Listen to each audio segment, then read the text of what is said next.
राधे राधे दोस्तों, जय श्री कृष्णा। स्वागत है आपका हमारे चैनल पर। चलिए आज श्रावण मास की तीसरी सोमवार की कथा हम आपको सुनाने जा रहे हैं। पर उससे पहले यदि आप हमारे चैनल पर नए हैं तो प्लीज़ चैनल को सब्सक्राइब कर लीजिए, बेल आइकन प्रेस कर दीजिए और एक प्यारा सा लाइक कर दीजिए। सबसे पहले तो आप सभी को श्रावण मास की बहुत बहुत शुभकामनाएँ। प्रेम से बोलिए भगवान शंकर की जय, माता पार्वती की जय, समस्त शिव परिवार की जय। चलिए कथा प्रारंभ करते हैं। पौराणिक कथा के अनुसार अमरपुर नामक एक नगर था। उसमें एक अमीर साहूकार रहा करता था। उसकी कोई संतान नहीं थी, जिस कारण वह बहुत दुखी रहता था। संतान प्राप्ति के लिए वह हर सोमवार को भगवान शंकर का व्रत रखता था और बड़े पूरे विधि विधान से पूजा किया करता था। संध्या के समय मंदिर में जाकर भगवान शिव के आगे घी का दीपक जलाता था। उसकी भक्ति देखकर माता पार्वती बहुत प्रसन्न हुई और भोले भगवान से कहने लगी कि हे प्राणनाथ, यह आपका सच्चा भक्त है, कृपया करके इसकी मनोकामना पूरी कर दीजिए। यह सुनकर भगवान शंकर बोले कि पार्वती, पूर्व जन्म के कर्मों के कारण इसके भाग्य में संतान सुख नहीं है। परंतु माता पार्वती नहीं मानी। तब भगवान शंकर ने स्वप्न में उस साहूकार को दर्शन दिया और संतान प्राप्ति के लिए वरदान मांगने के लिए साथ साथ यह भी बताया कि उसका पुत्र अल्पायु होगा और उसकी आयु मात्र 16 वर्ष की होगी। यह सुनकर साहूकार प्रसन्न तो हुआ, परंतु साथ ही साथ चिंतित भी हो गया। यह सारी बातें उसने अपनी पत्नी से बता दी। पुत्र के अल्पायु होने की बात सुनकर साहूकार की पत्नी बहुत दुखी हुई, लेकिन साहूकार ने अपने सोमवार के व्रत का नियम नहीं छोड़ा। कुछ समय बाद साहूकार के घर में एक सुंदर पुत्र का जन्म हुआ, जिसका नाम उन्होंने अमर रखा। अब अमर 11 वर्ष का हो गया था तो साहूकार ने उसे अपने मामा के साथ शिक्षा ग्रहण करने के लिए काशी भेज दिया।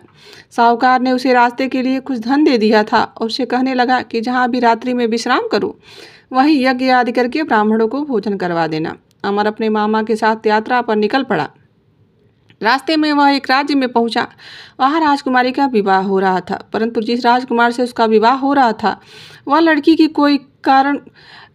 लड़की को किसी कारण से एक अंधे व्यक्ति के साथ उसका विवाह कराया जा रहा था। यह बात किसी को पता न चले, इसलिए राजकुमार के पिता ने अमर को दूल्हे की जगह बिठाने के लिए विनती किया। अमर ने यह विनती स्वीकार कर ली और राजकुमारी चंद्रिका के साथ विवाह कर लिया। विदाई के समय अमर ने राजकुमारी चंद्रिका को सारी बातें बता दी और उन्हें अपने पिता के घर छोड़कर काशी की ओर चल दिया।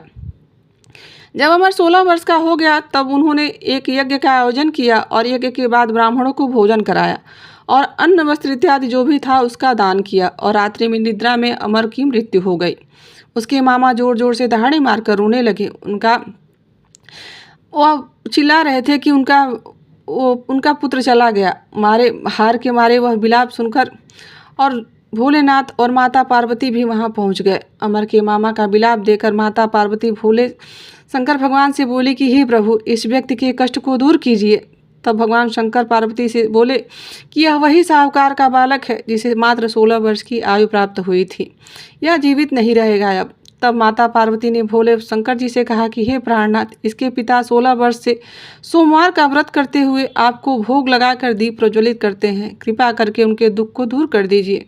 माता पार्वती की ऐसी प्रार्थना सुनकर भगवान शंकर अमर को जीवन वरदान दे दिए। वरदान प्राप्त होते ही अमर जीवित हो उठा, स्वस्थ भी हो गया।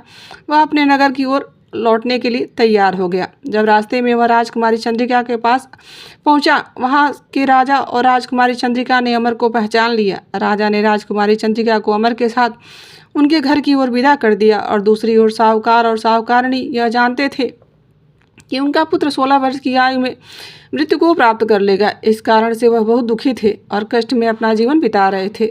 तभी उनका पुत्र अमर और राजकुमारी चंद्रिका के साथ घर पहुंचा।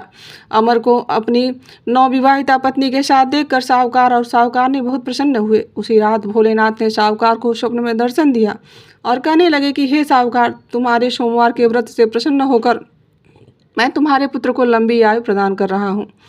हे भोलेनाथ, जैसे आपने उस साहूकार और साहूकारनी पर दया की, उन पर कृपा की, उनकी इच्छा पूर्ण की, उसी प्रकार से सभी दुखी लोगों के कष्ट दूर कीजिए। जो भी सोमवार का व्रत करता है उसे उत्तम फल की प्राप्ति होती है। तो दोस्तों, यह थी सोमवार से जुड़ी हुई कथा।